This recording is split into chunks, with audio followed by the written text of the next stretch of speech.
I'm in a BMW M2, next to me is an M4, next to that is an M530 Jahre, next to that is an M6. Now, I want to compare the performance over a standing quarter mile as you move up the M car range. We've got a guest driver with us today. It's Paul Wallace from Supercars of London. He's in the M6, we're giving him the best car, and yeah, we're going to see what happens. Now, this M2 is actually manual, so I'm going to have to display a fair bit of skill because all the other cars are automatic. Right then, let's get on with the race.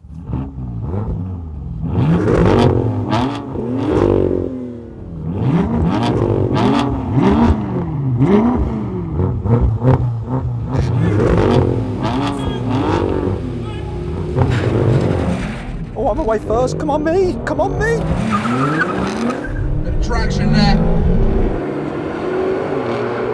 Oh, poor gearbox. I'm ahead.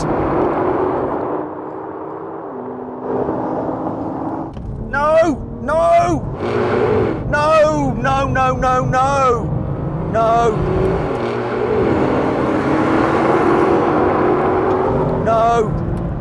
That's over. That's oh. Right. Okay. I got a wicked start. Wicked start. Anyone who thinks that an M2 is in any way, shape or form almost as fast as an M4 just saw what happened there.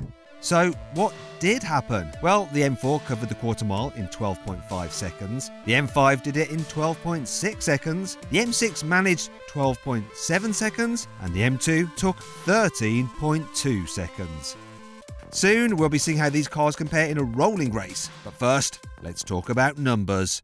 The M2 costs from £46,000 and it has a 3-litre straight-six engine with a single turbocharger. It produces 370 horsepower and 500 newton meters and weighs 1,570 kilograms.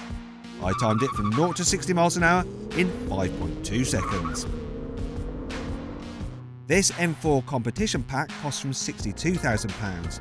It's powered by a 3-litre straight-six with 2 turbochargers. It has 450 horsepower and 550 newton meters and weighs 1,535 kilograms. I timed the M4 from 0 to 60 miles an hour in 4.1 seconds. This M530 Jahre is powered by a 4.4-litre twin-turbo V8, which produces 600 horsepower and 700 newton meters, and it weighs 1,870 kilos. I timed it from 0 to 60 in 4.4 seconds. It cost £91,000 when it was released in 2015. You can't buy it new, as the all-new, all-wheel drive M5 will be on sale soon.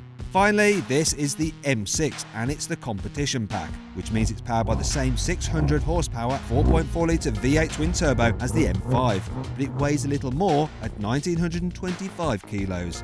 I timed it from 0 to 60 in 4.5 seconds. If you want one of these, it'll cost you £96,000. Now then, let's see how these cars compare in a rolling race.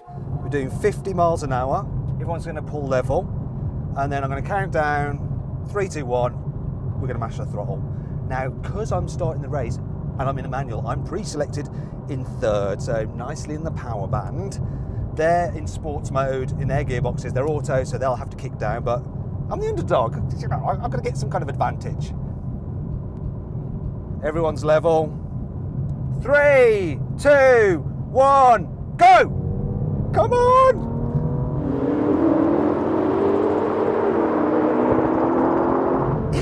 I think I definitely had an advantage there, just being in gear, but ah, God.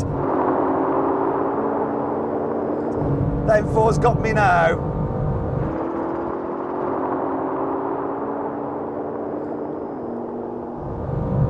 That's the end. We know what's happening. We know.